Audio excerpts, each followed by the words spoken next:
What is up, guys? It's the Sound Alchemist, and today I'm back with Gershwan! as we record this for like the Second time. But to you, it's the first, because we're that good. Yeah. And welcome to another For the Greater. This is a video series where we answer the questions left by you, the viewer. If you have a question for us, comment down below, put a question in front of your question, because we get those questions first. That is what Colonel Kablooey did. He asks, if Tyranids devoured every other faction except Chaos, how long would it be until the ruinous powers hold out against the Great Devourer? Basically, the Chaos gods would, or Chaos itself would die pretty soon. Mm-hmm. And the reason for that is this plan has already happened before.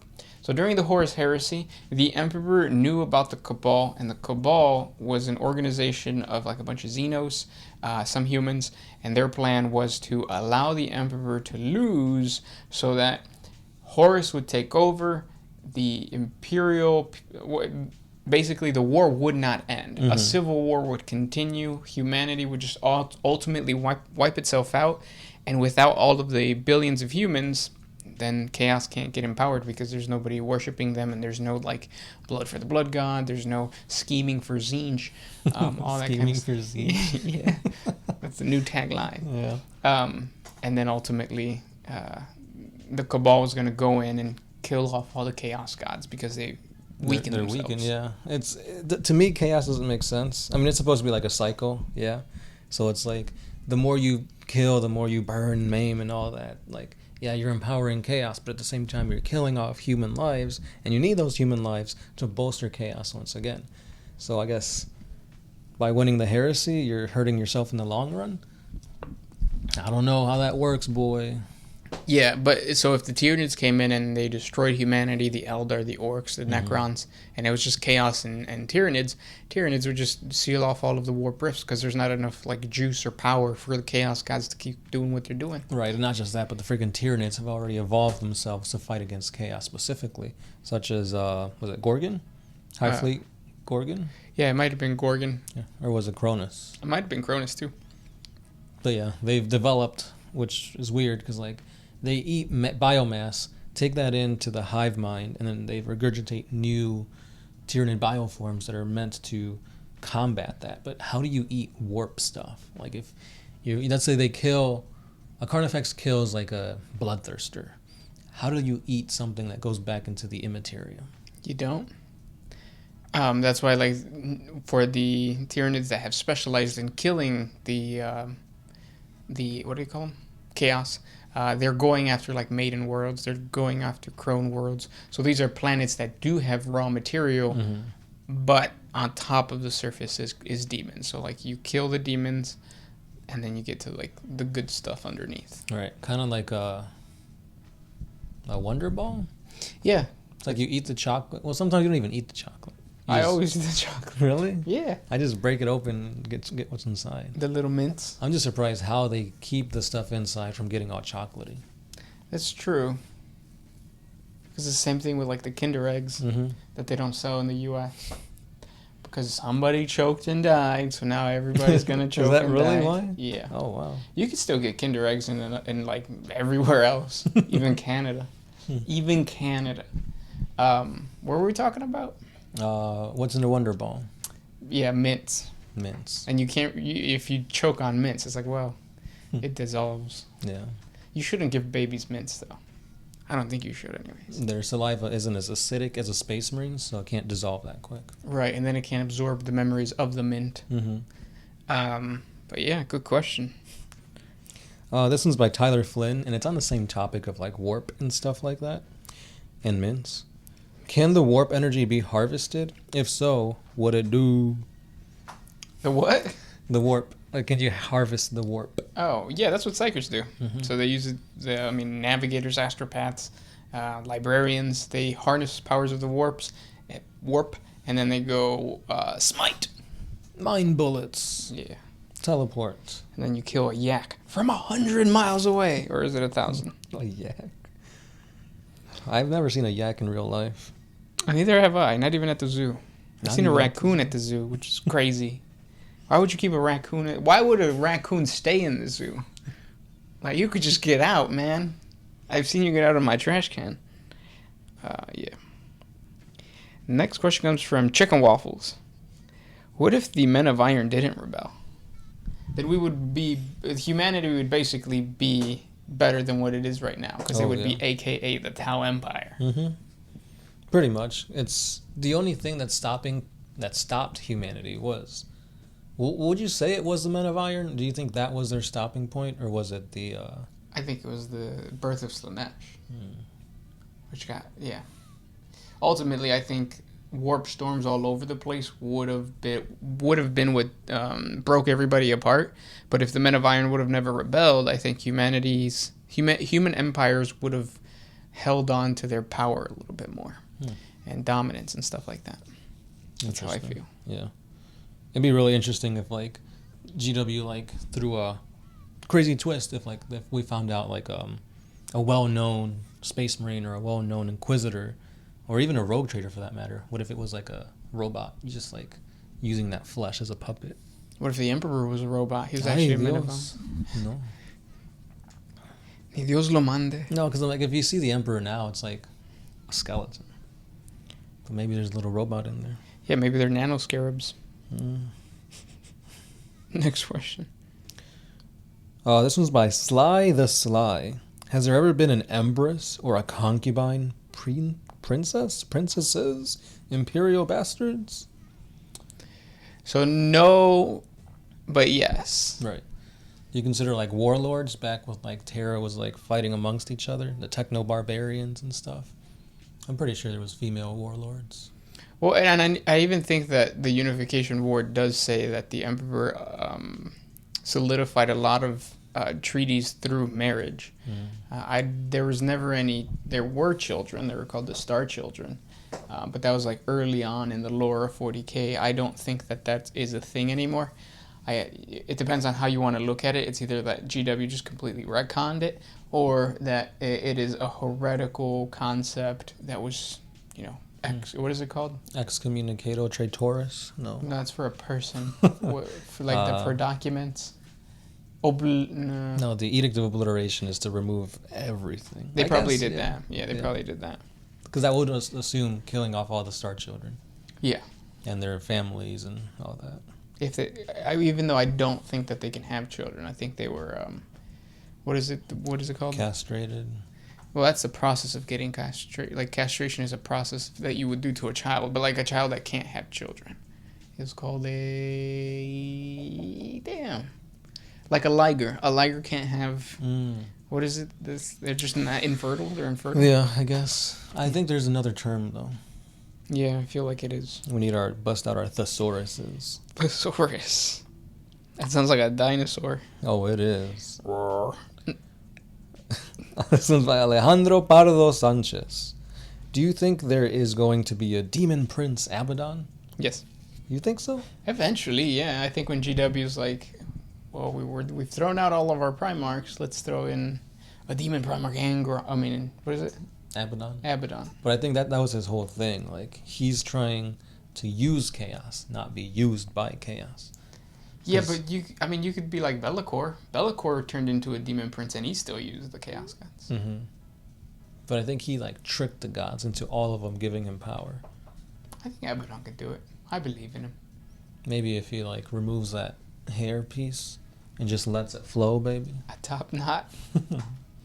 I wonder how that looked, because like he only has hair up here, and if he lets it go down. You know what? If this video gets 10,000 likes in a week, I'll do it. The top knot? Top knot. But that's it. Like, just like one hair. Because that's what... one hair? That's what... Well, not one hair, but like one strand. Because that's what Abaddon has, right? Like, he just has it right on the top of the head. Everything else is shaved. Do it, guys. What did I say? 10,000? 10,000 in a week. Next question.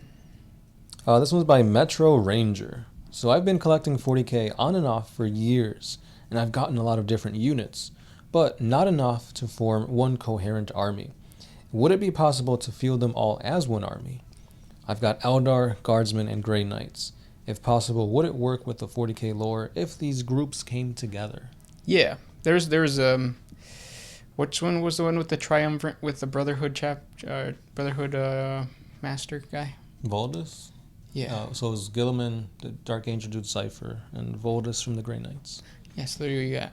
Well, I thought it was the Sisters of Battle, wasn't it? They Saint were in Celestine? there too. Saint Celestine in there. Inquisitor Greyfetch was in there. You've got some, what do you call them? Imperial Guardsmen in there too.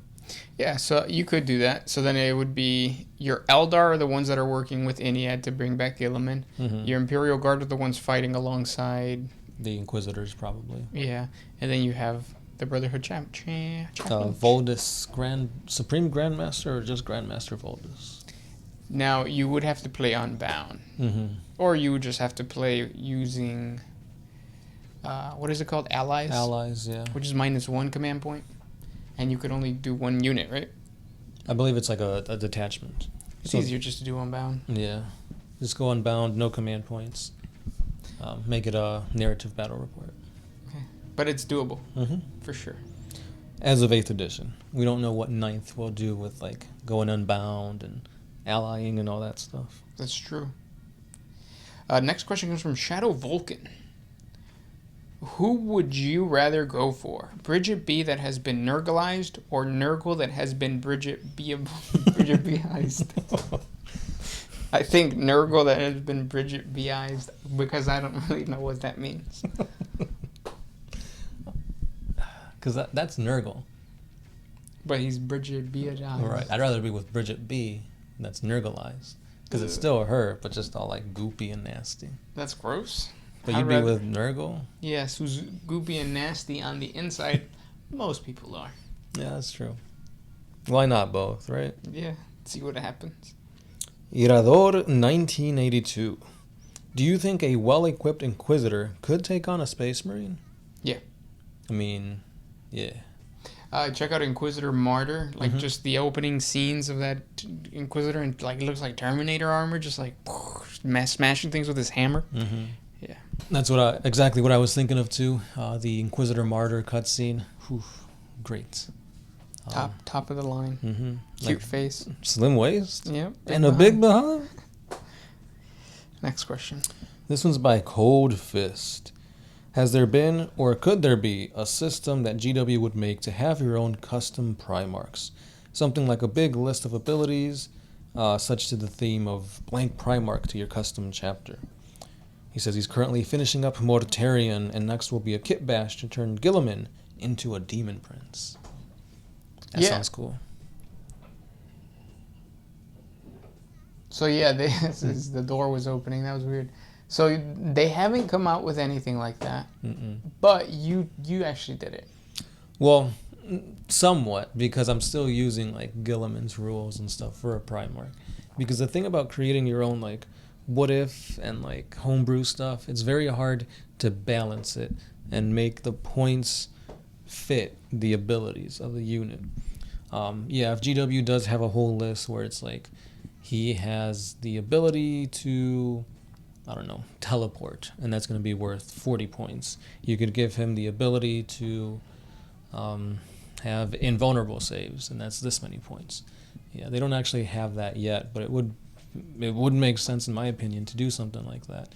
The only thing that's kind of hindering that is that how do you put out a kit that has all these options available while still being like, I don't know, it's like, because this kit, if it has all these options and all these like modeling parts, it's going to be like crazy expensive. I would pay like Guilliman price for a build my own Primarch. Oh, hands down, I would really like that too, but I feel like if you have your build your own Primarch kit, like, the thing is, like, when they give you a kit, they give you like one pair of legs, one body, and if they give you all these options, then it would be like you could potentially make like 3 or 4 characters based on all the pieces supplied. You know how GW could fix that? So GW, if you're listening, what you could do is you could just transfer over the stats for the Primarchs that are in 30K, so Forge World. That way, if you do want to build your own Primarch, you could just use the templates as those. Or the actual because right now they don't transfer over. Right? No, they're 7th edition rules. Obviously, we're in 8th edition and 40K. Yeah, so if Forge World can catch up to 9th edition, or not even catch up, but just like jump over to 9th edition and give those rules, It wouldn't even, like, Forge World doesn't even have to do anything. Like, all Games Workshop has to do is put out that information. Mm-hmm. And then, boom, we can just go into Forge World, buy those models, and then create. Right. Yeah. It's like, oh, I want Mortarian's axe. That's how many points it is. I want Gilliman's Indomitus armor. That's how much it is. But I want Magnus's psychic abilities. Boom. And his nipple horns. Definitely. Next question comes from Alex Spicer. What was humans' first contact with aliens? What happened? From what I remember reading in the 5th edition Orc Codex, it was like humanity and orcs, and obviously the orcs were aggressive. That's not a good mix. Yeah, and then after that, they were like, "Oh shit, we need to do something," which is actually why the Space Marines were created. The Emperor knew that, Thunder Warriors were fine to unify Terra, but once you actually get out of the Milky Way galaxy, you do encounter, Dark Eldar orcs and stuff like that. So that's why Space Marines were created. Yeah, because, you could just throw hundreds upon thousands of guardsmen, but it's like, why sacrifice all these lives when you could have, like, a 100-man squad take it down? Yep. An entire orc empire by 100 Space Marines. Next question. This one is by Opa Miga. Can you please make less of these videos and more scripted / effort-based videos?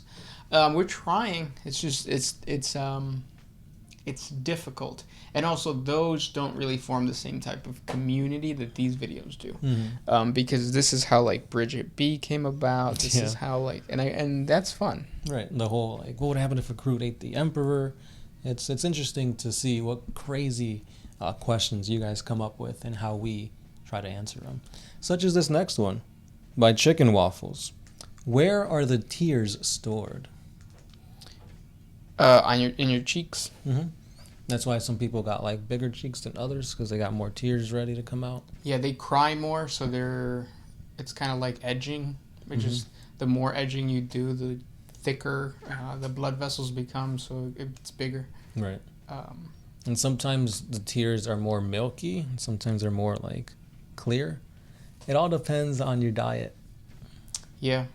But yeah, your cheeks, it's stored in the cheeks. And if you're very devout, sometimes these tears are bloody. And that just means that you're praising the Emperor just a little too much. You gotta back it up a little bit.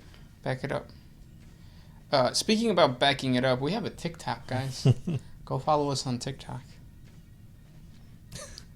Drayton for Titan has said, Gersh looks like Bjorn the Fell-Handed. Gersh, you rock even with your interesting hair. Thank you. I've always thought that I look like a square dreadnought. Yeah. Yeah, I can see it. When I walk, I go like this. The ground shakes. Yeah. It's funny just seeing his sarcophagus. Because it's like sometimes when he's walking like that, it comes off and it just falls. And it's like, well, that's where he's going to be for the rest of eternity. Next question comes from Christians for PewDiePie. If all of the currently living Primarchs got into a death battle where last man / demon standing wins, which one comes out on top? PewDiePie. That's it. That's the answer. Yeah, that's a tough question. Who do you think? Because I feel like it would be a demon Primarch. I want to say that too, but seeing how Drago can just curb stomp them left and right. That's true. Maybe they're not all that they should be. I'll give it to Lorgar, because I feel Lorgar wouldn't fight, and he'll fight the people who are there at the end. Yeah, Lorgar really did a 180. Like, if you see him in the beginning of the Heresy, and you see him, like, now, he went from being that dude that you, that gets bullied to the one that bullies you. Yeah, his glow up was pretty extreme. Incredibly Stone Gaming says, or asks, is Bridget B Slanesh in disguise? No, I think Slanesh is Bridget B in disguise. That makes sense. Next question. This one's by Jason McLaren.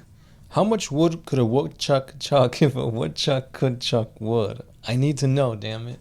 This is a question that we were born to answer because it's a trick question. Woodchucks do not chuck wood. Yet. And we know because we got a friend who he's in like pest control. Mm-hmm. And let's just say the woodchuck didn't have a chance to chuck wood. No. This will be the last question. I have one from Tyler Flynn. Can the warp energy be... Oh, no, we already said that. Johnny Green. Height of Eldar Empire at their peak versus Dark Age of Technology man. Who wins? Eldar. Yeah. Hands down. Mm-hmm. They were like... I was going to say, like, when you compare both of their, like, the heights and power, I still got to say Eldar was, like, to the point where, like, they created a freaking god. Like, humanity didn't do that. Unless you count the Emperor. But not really. So, yeah, Eldar. Yeah, those were the questions for today. If you guys have more questions for us, please comment down below.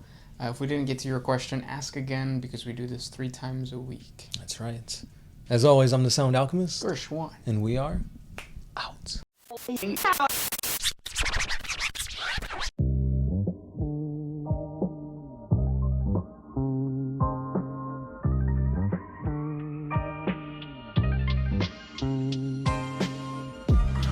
I give up my freedom back.